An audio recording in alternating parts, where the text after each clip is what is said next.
Hi, welcome back, Night Owls. This is Dr. Nighttime. It's been a while, but I'd like to resume recording some videos, and tonight I'd like to begin with a calculus problem that one of my students was working on that is actually solvable without calculus.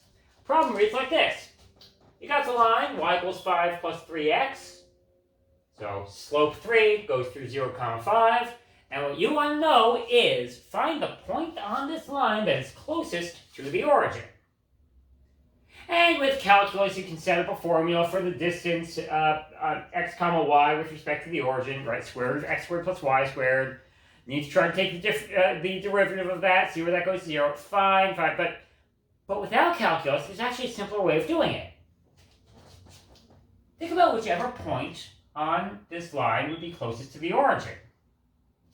If you were to go straight from the origin to that nearest point, it had better make a 90-degree angle, right?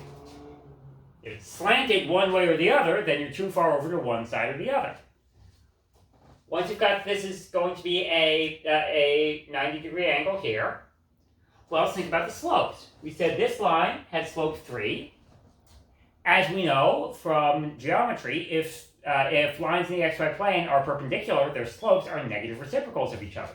So this line here has to have slope negative 1/3 and pass through the origin. So here we need the equation y equals negative 1/3 x. So on the one hand, y equals negative 1/3 x. On the other hand, y equals 5 plus 3x.